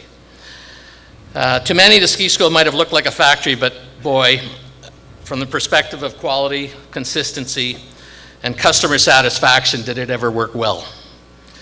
I ski raced and coached in the eastern townships at Owl's Head, and I met my wife at the Thirsty Boot, small country bar, close to Glen Mountain, and that's where I first learned to ski. She was 16, I was 17. Times have changed. Still, my career in the ski industry started 48 years ago out west with Ornolf, my mentor. It sure feels like a full circle moment to be back in my old stomping grounds here in Montreal to accept this award for Ornolf. I'm just so darn happy for him. Thank you. Merci. Thank you. Félicitations, M. Rob Wallace. Et maintenant, notre prochain intronisé, regardez la vidéo pour en apprendre davantage sur M. Paul Troop.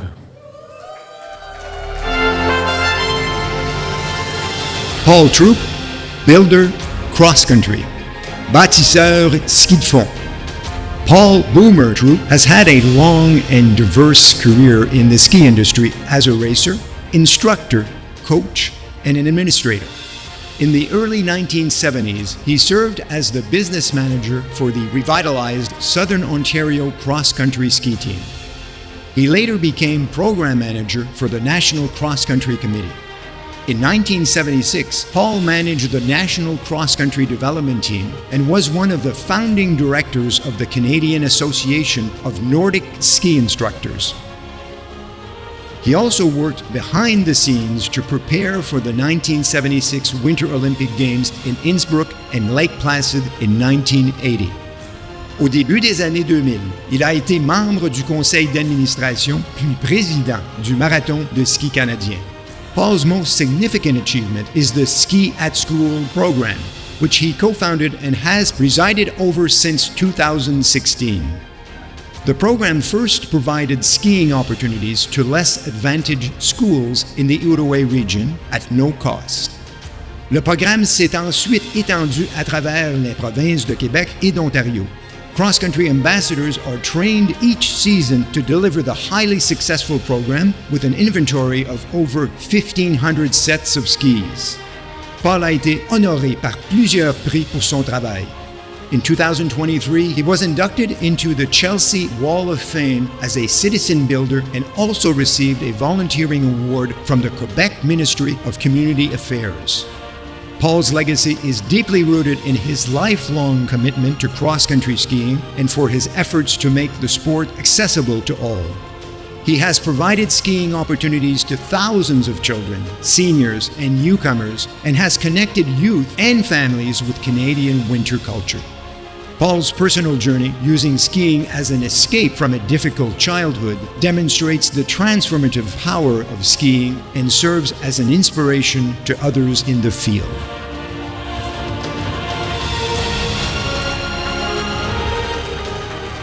Mesdames et messieurs, Monsieur Paul Troop.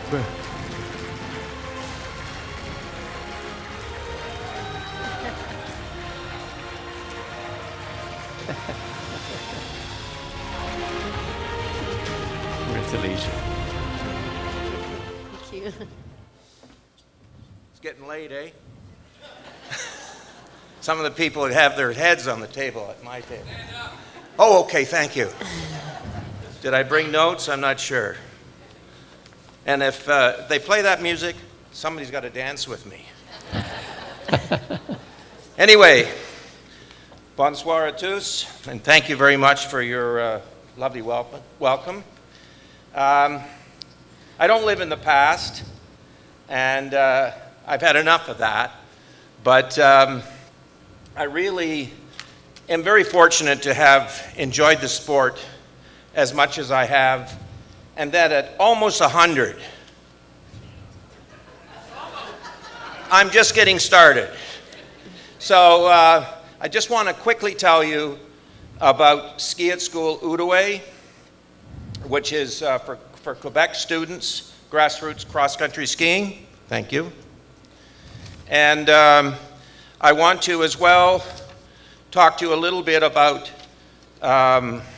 how we've grown and where we're going. But first of all, let me thank Chairman Austin, the Board of Directors, the Selection Committee, and the nominators, and for saluting new social equality skiing.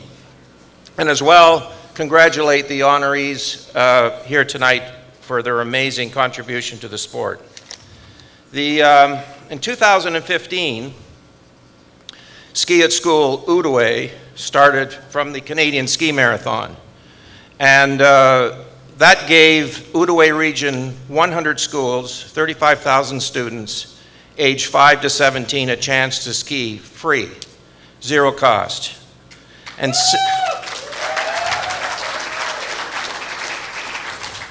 thank you, I needed my breath there.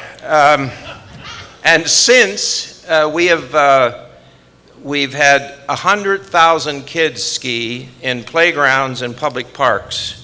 And that's very, very gratifying when you see these kids who have no history in their family of skiing, and all of a sudden you put them on a pair of skis, their faces light up, and they really have fun. So anyway, I want to thank Quebec. Quebec has been tremendously helpful financially.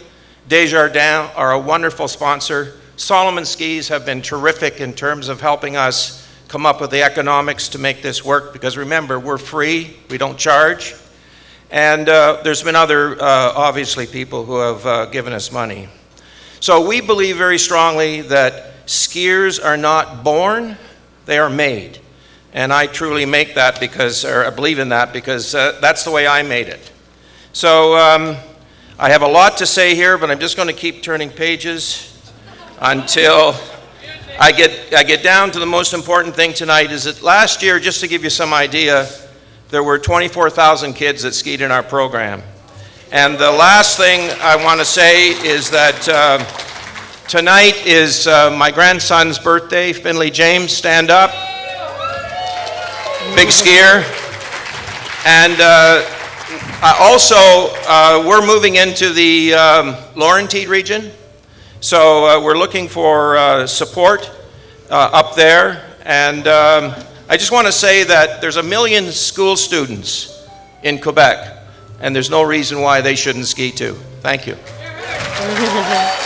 Thank you very much. Mr. Boomer, thank you. And don't forget your award.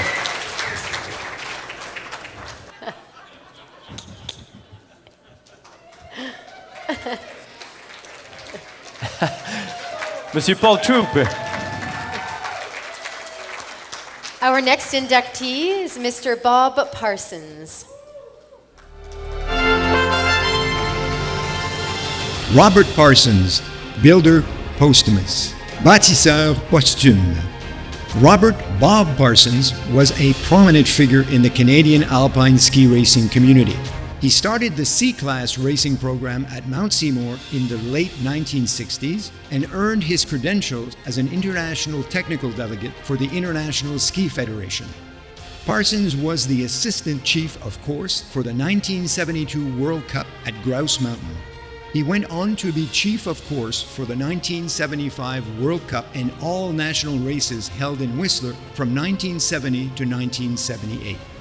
One of Parsons' significant achievements was his instrumental role in the formation of the Vancouver Ski Team in 1971, which later became the BC Ski Team. He was also a founder of the Vancouver Ski Foundation, which organized the successful Vancouver Ski Show and Swap. Les bénéfices de cet événement ont permis de subventionner de nombreux jeunes coureurs de ski. Parsons founded the Weasel Workers, a team of volunteers dedicated to making speed courses safe. The Weasel Workers are renowned for their skills and expertise in race course preparation. Beaucoup d'entre eux voyagent à travers le Canada et au-delà pour soutenir les grandes courses de ski alpin. They were a key ingredient to Whistler Mountain hosting the Vancouver 2010 Olympic Alpine events. Parsons' legacy continues through the Bob Parsons Memorial Downhill, an annual speed race organized by the Whistler Mountain Ski Club. The 2024 event marked the 44th anniversary, attracting over 70 athletes from Canada and the United States. Each year, the Bob Parsons Memorial Fund grants bursaries to aspiring BC ski racers in support of their development. Parsons embodied a vision and passion for alpine racing, always striving for the highest level of everything he touched. He helped to nurture some of the world's best athletes, in addition to always supporting the grassroots level of young ski racers.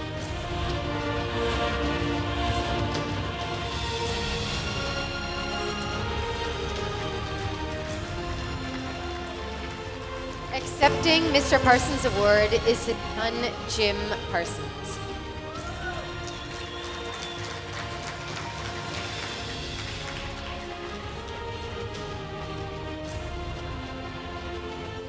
Wow, that was my dad.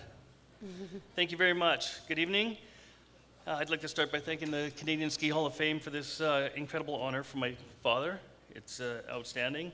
I'd also like to congratulate all the other inductees this evening. Your contributions to the ski community in our country is really appreciated, and we have a great community here. Bob would have been honored to accept this award. Obviously, he's not here. But he would also be letting you all know that it's not an individual award. It takes an army to pull off a ski race or a big event like ski racing or Olympics, anything. So he'd be the first to tell you it's not just about him. And yeah, lots of volunteers. Here we go. And my dad had a great, incredible work ethic and passion for ski racing. And that's passed on through my family. My wife and kids are here, Suzanne and Griffin and Julian, and I think they've all benefited from his leadership. Also, his leadership was second to none, as he was able to get 100 teenage ski racers arm in arm, boot packing the Weasel at Whistler, which would be no easy task. Probably couldn't do it today. And as you heard in the bio, Bob was a founder of the Vancouver Ski Foundation, and the current board of the Vancouver Ski Foundation has asked me to bring this check for $1,000 to the Canadian Ski Hall of Fame in Bob's memory. So I'd like to... Thank you. So, even though he's not here, as you can see, his legacy is still alive and well. And that's all. I'm going to thank you very much. Thank you very much.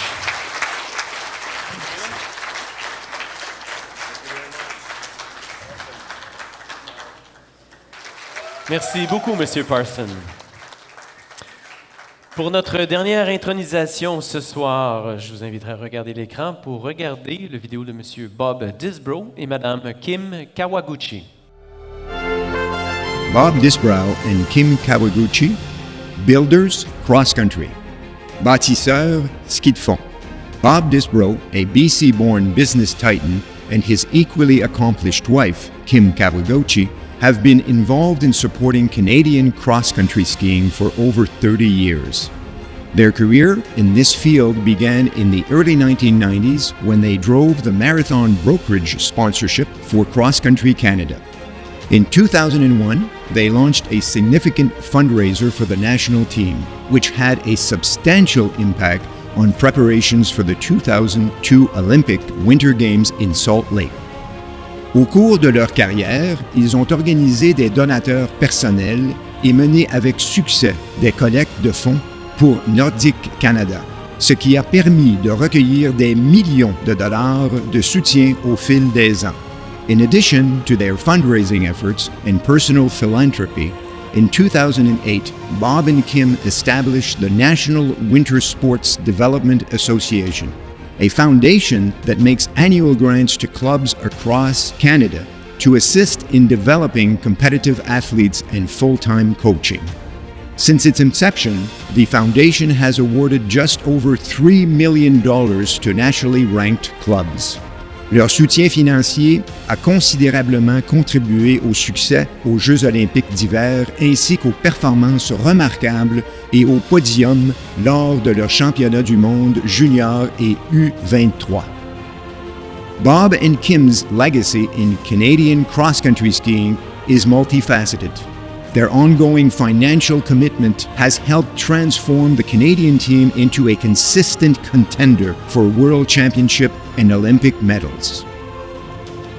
Beyond the generosity of their time and their financial contribution, they have been great motivators for the Canadian team, visiting training camps, attending competitions, and helping athletes and coaches feel valued. Leur croyance dans le potentiel de succès des athlètes canadiens en compétition internationale les a menés à élargir leur soutien. Recently, their National Winter Sports Development Association has provided support to Biathlon Canada, extending the couple's already enormous impact on winter sports in Canada from coast to coast to coast. Monsieur Bob Disbrow et Madame Kim Kawaguchi. Comme vous avez vu dans le petit mélange vidéo qu'il y a eu un peu plus tôt, ils ne sont pas des nôtres ce soir, mais on peut regarder le vidéo où ils acceptent ce prix.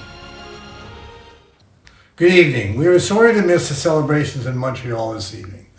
Many thanks to the Canadian Ski Hall of Fame for honoring us as builders in the Nordic community in Canada. We'd also like to thank those who participated in the nomination process, including Dave Wood and the Blackjack Ski Club, Sarah Renner, Becky Scott, Tony Shire, Dave Dyer, and Al Maddox, and of course the selection committee. Being involved in cross-country skiing for so many years, where we've made so many great friends, makes the occasion tonight very special as well. It means a lot that some of these friends, as mentioned above, took the time to provide their input and recommendations. They and so many others have been inspirational to us in the pursuit of excellence in cross-country skiing in Canada, demonstrating what can be achieved with dedication, discipline, and hard work. In many cases, these individuals have remained in the sport, transitioning from athletes to coaches, mentors, program directors, etc. Specifically, we'd like to mention that our involvement in supporting the national ski team would not have ever happened were it not for the indefatigable Dave Wood. Stemming from his days as BC's provincial coach, where Bob's children, Faye and Brent, participated in development ski programs, Dave later moved on to be the head coach of national ski team. As mentioned in the introduction, our support alongside corporate sponsorships launched what has become a great partnership and experience with all members of the ski community. All in all, it has been a great, satisfying journey to be on, one in which we hope to continue. Thanks again to everyone involved.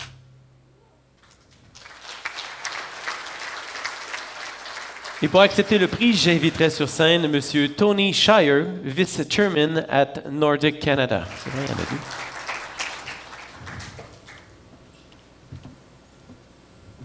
Thank you. It's an honor to accept the award on behalf of Bob and Kim. I think there's many worthy people in the room that could have accepted it, but I'm probably the one that speaks the least most of the time, so I think that's why I got selected. You know, as you can see in the video, Bob and Kim have been tremendous supporters of cross-country skiing. I remember I actually worked to the national office back in the I thought it was mid-'80s, but it was a long time ago when they first got involved. They were instrumental in supporting the team in 2002 when Becky won her Olympic bronze, silver, and gold medals in the same race.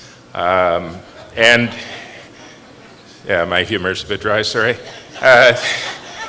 Also talked about the NWSDA Foundation they put together, which has supported probably 10 to 20 clubs a year, over $3 million in the last, 10, 15 years. It's a tremendous contribution.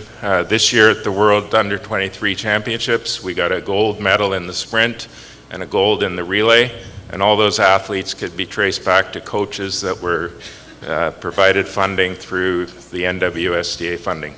So really like to acknowledge their contribution. The music hasn't started yet, so also like to congratulate the other winners tonight, inductees, and Mackenzie, of course, and the other sponsors that made this a wonderful evening. Thanks very much.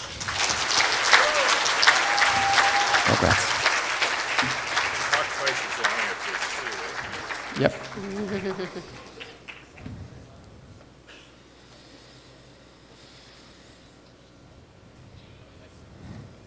Monsieur Tony Shire.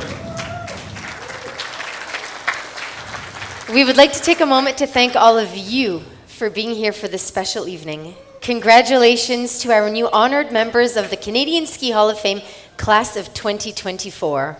Et évidemment, un merci bien spécial aux commanditaires McKinsey, Tremblant, Les Sommets, l'Association canadienne des sports d'hiver, Asante, IDN, IND Films et Sport Danaco. Thanks again. No, you just did that. This is my part. As well as the organizers and all of the volunteers for tonight, as well as the Hilton Garden Inn for the beautiful space, and not but least, a huge thank you to the superwomen who orchestrated this entire evening, Madame Jane Chisholm.